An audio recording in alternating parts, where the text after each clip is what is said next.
Welcome to Art Ed Radio, the podcast for art teachers. This show is produced by the Art of Education University, and I'm your host, Tim Bogatz.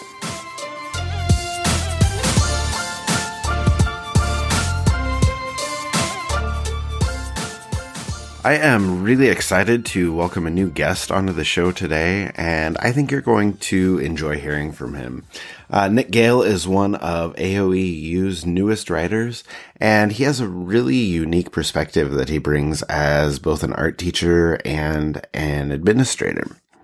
Now, Nick was part of the Art Ed Now conference back in February. A lot of people know him from there. His talk on failure, why he wants students to fail, it was incredibly well received. But Nick started writing for AOEU last month, and he had some awesome articles about creativity, about art shows and whether they're really worth it, and about how to refocus your school year. And we'll link to all of those in the show notes so you can read them. You can check them out when you have time. But today I want to talk about another topic that Nick is really passionate about, which is collaboration. He has another just amazing article publishing tomorrow about how to make collaboration meaningful, how to make collaboration worthwhile. But we're going to jump the gun. We're not going to wait till tomorrow. We'll dive in right now to some of those ideas. So let me bring Nick on and we can start our conversation.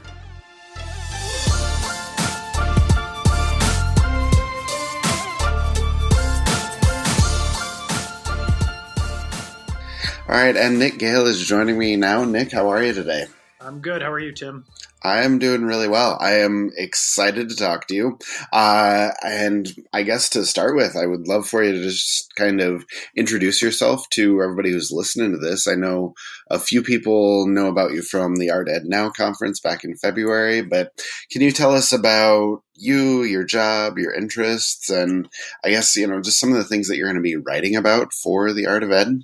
Yeah, absolutely. So I live and work in Evanston, Illinois, which is just outside of Chicago, just outside the city.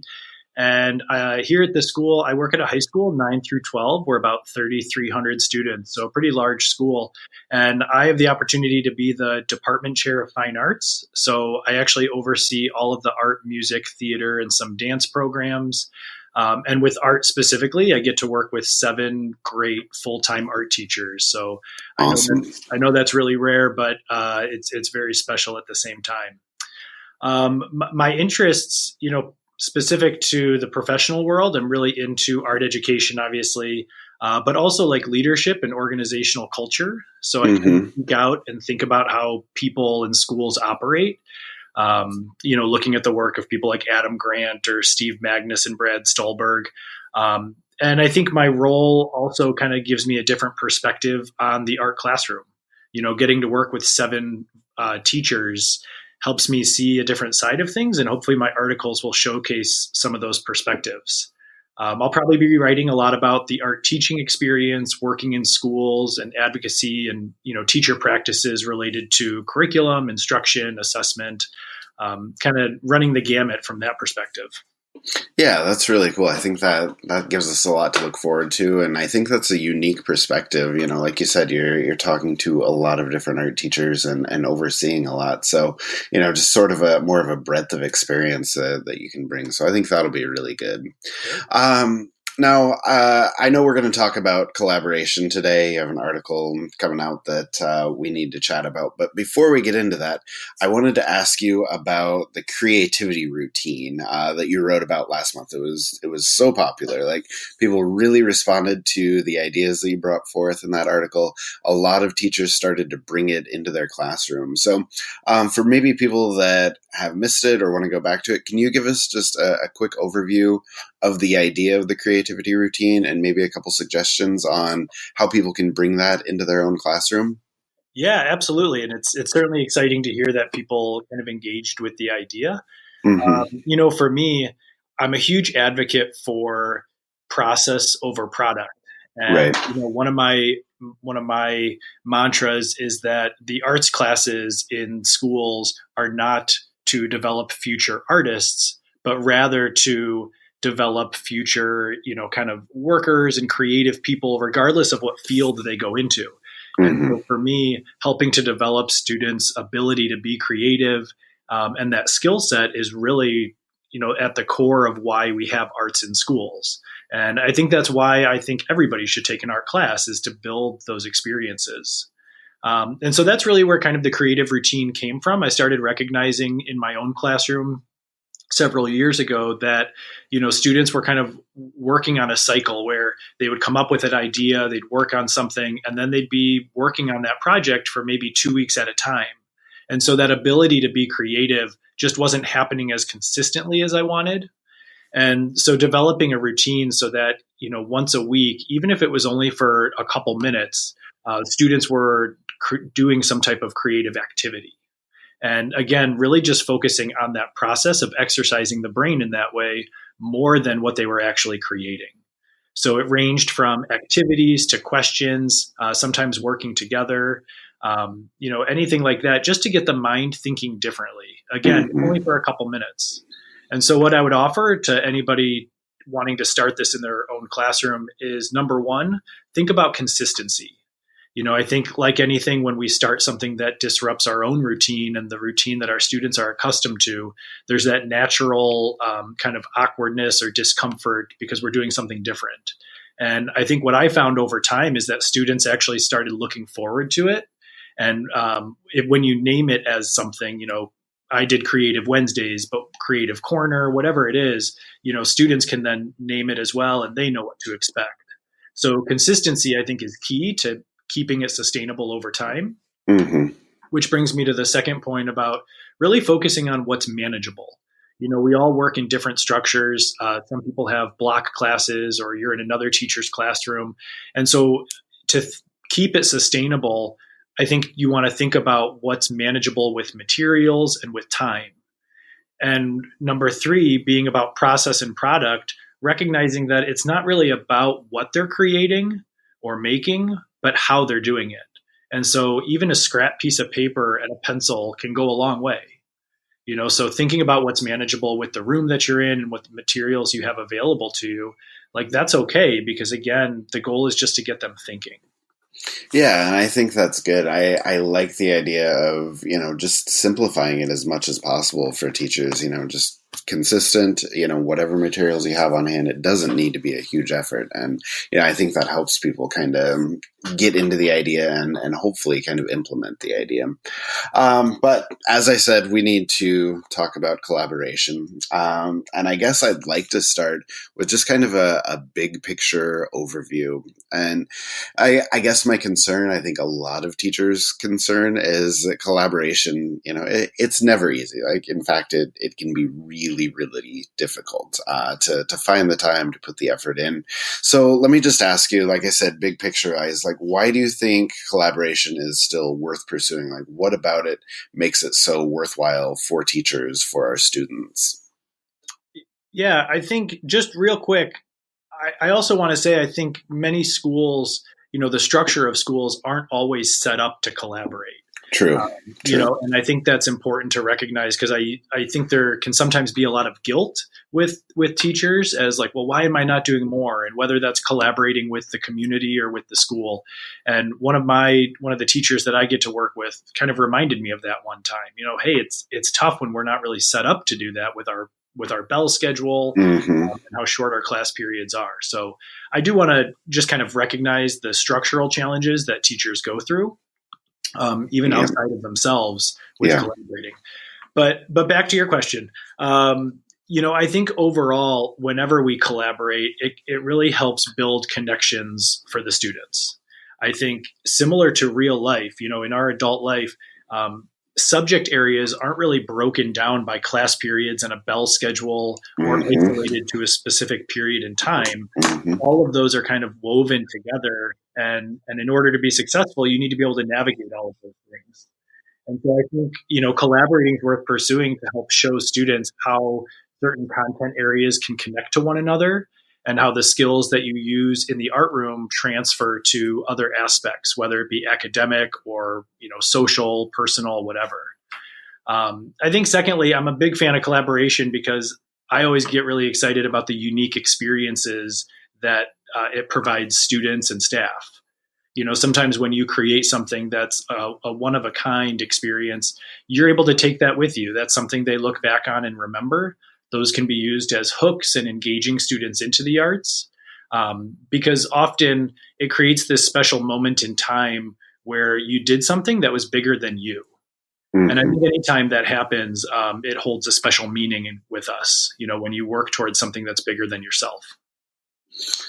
Yeah, and I think that is a huge benefit there. And like you said, it's memorable for us, memorable for our kids if we come up with something really good there. And just kind of following that up, I guess, there are obviously a lot of benefits for our kids when we're collaborating with our colleagues. We can put together those amazing lessons. We can put together things that are memorable. But just looking at it, I guess, from a teacher perspective, like what kind of benefits do you see for teachers when it comes to collaboration? Like, how do we improve what we do? Like, how do we improve as teachers when we're collaborating? Yeah, I think it's almost like a secret because you don't even realize it's happening Right. to collaborate. Yeah. But when you're working with someone and you're describing what you're doing, in a way, it's like you're having to reflect and analyze your own practices because now you're explaining it to another adult.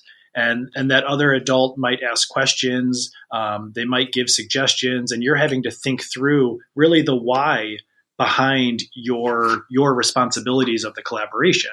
You might be thinking through, oh yeah, why are we doing this project? Or why can't I add, this social justice element into it? Or how can I make this work? And again, I think anytime we're put in a position to articulate what we do out loud, it gives us an opportunity to really think it through. And I think, secondly, whenever you're working with another adult, and students as well, but in this case, an adult, it also forces you to think and focus on some of those soft skills that we have to utilize to work with others. You have to think about, how am I communicating? Is there a give and take here? Are we compromising? Like, are we really working together on this? Am I holding up my end of the bargain? So not just focusing on the work that we do, but focusing on how we do that work. And whenever you do that, again, I think it's just kind of bettering us as teachers and as people. Because like I mentioned before, when you do that with somebody, hopefully it's bringing you together to build a sense of community.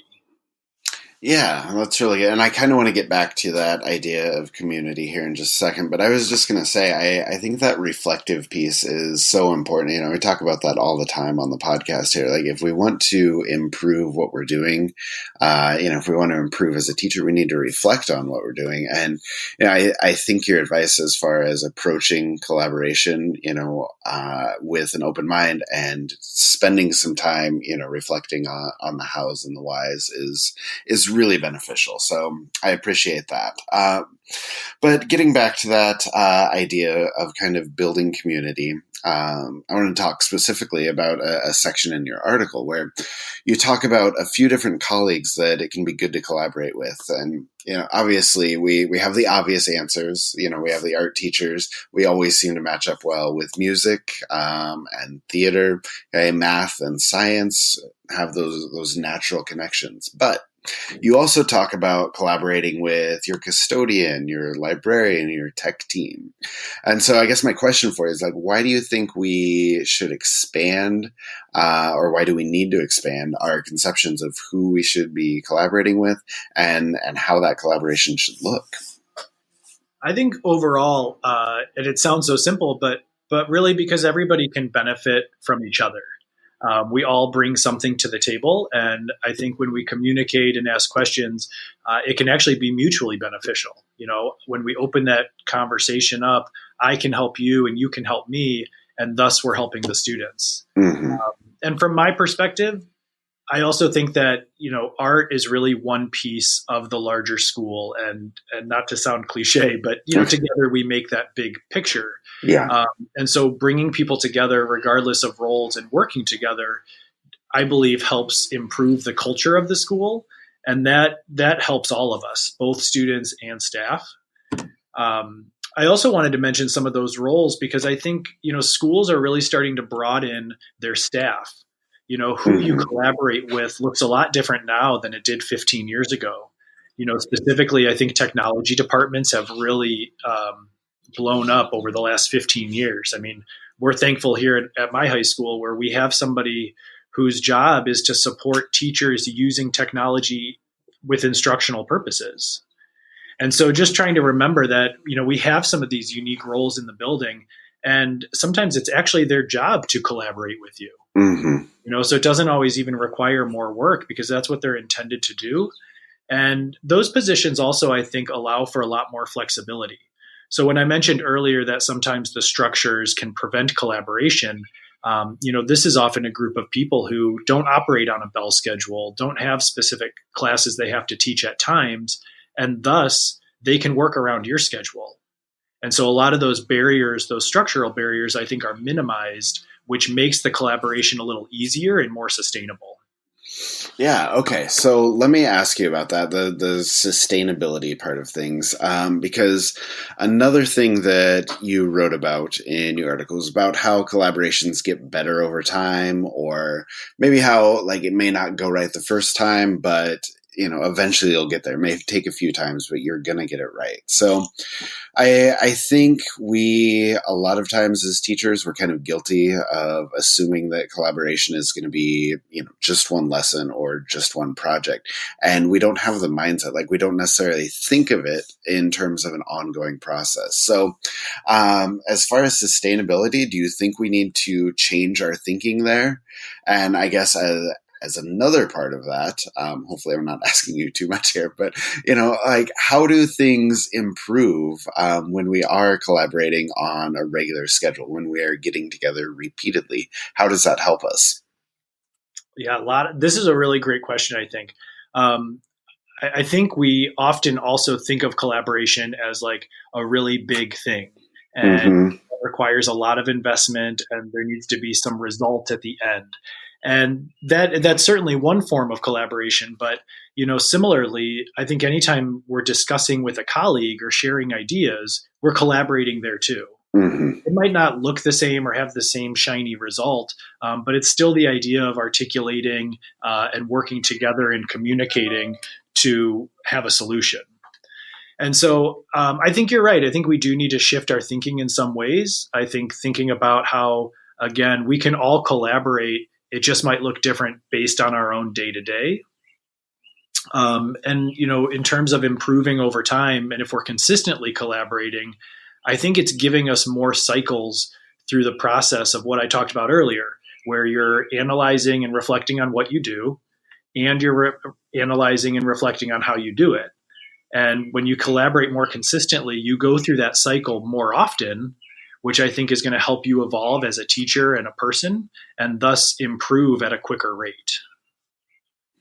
Yeah, I think that's really good. And yeah, just the sort of ongoing idea of that is really beneficial, I think. And so if we can prioritize that, I think that is something that's going to help us improve. Let me just ask you one last question here. We're talking all these big picture things, how if we can sustain this over time, we're going to get so much better. But if for people who aren't in that position yet, if they're just getting started with, collaboration or just getting some ideas together on, how they may want to collaborate with some colleagues, like what advice would you give them? Like, what are some basic steps they can take to just kind of get started down this path?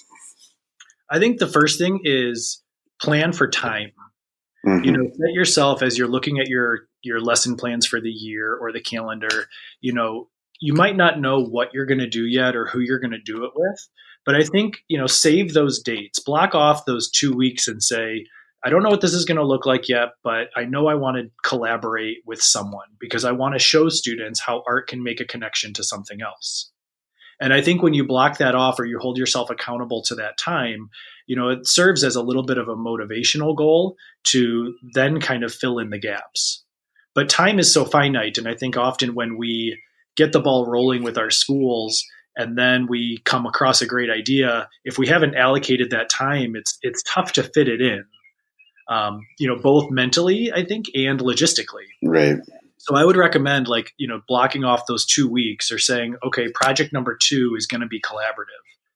And then I would think about who you're working with in your classroom and what type of collaboration is going to excite them the most. Connections, I think the the benefit of connections only go as far as the meaning that they come with for those particular students. So sometimes you might have to get to know the kids in your class first to say, oh, okay, here's what they're interested in, or here's what they like to do. And now how can I make a connection to that? And who can I collaborate with to showcase that? And so that's kind of another approach, another maybe more student-centered approach to thinking about who to start having a conversation with. I think one of the things I also recommend in the article is actually looking at like a schedule. And rather than saying, who do I want to collaborate with curricularly, like who can I logistically collaborate with? Because again, if you're trying to force something through, that I don't really feel like that's going to be sustainable over time. It's just going to be too difficult to manage logistically. But if you actually look at your schedule and say, okay, who has class at the same time as me? So you've already removed that barrier of schedules and time. And then having lunch with that person and saying, okay, what can we do together? How can we make a connection either between our two areas or just between as adults? Yeah. Okay. Those are a lot of really, really good ideas and a lot of just kind of great steps that are easy to implement, easy to kind of get going with. So I appreciate that. I think everybody who's listening is going to appreciate just kind of that advice. And like I said, those approaches that are accessible, that are not going to take too much time. So, Nick, thank you for all of that. I appreciate the conversation. I appreciate you giving me some time today. And I hope everybody can use some of these ideas. So thank you. Absolutely. Thanks for having me on, Tim. All right. Big thank you to Nick for coming on. I enjoyed that discussion quite a bit. He has a great perspective, like I said earlier, and obviously some great ideas on how to start collaborating more and doing it in a more meaningful way. Now, before we go, we need to talk once more about Ron Clark coming to the Art Ed Now conference in July. A couple weeks ago, we announced that Ron Clark would be our featured presenter. If you don't know him, he is a 2-time New York Times best-selling author and just an amazing educator. You will love hearing from him as he talks about his career in education, his passion for working with kids, and some great stories about his founding of the Ron Clark Academy. It's going to be an exciting and inspirational presentation, and it's something that you are definitely going to want to see. So if you're curious, if you want to register, go reserve your spot at artednow.com. The first 2,000 registrants get a free swag box. Hey, there's samples, there's products, there's materials for your own art making and for art making in your classroom. The swag boxes get taken quickly, so please don't wait too long to reserve your spot. Now, to wrap things up today, just a couple last thoughts. Maybe you have the time to fit in some quality collaboration here before the end of the year. Maybe you don't, but either way, find the time. It can start next year, or if you're ambitious, maybe over the summer. As Nick suggested, have lunch with a colleague. Just start the discussion. See how you can work together.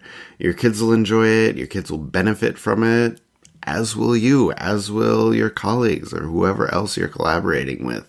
And like Nick said, if all goes well, you may just be able to create something memorable.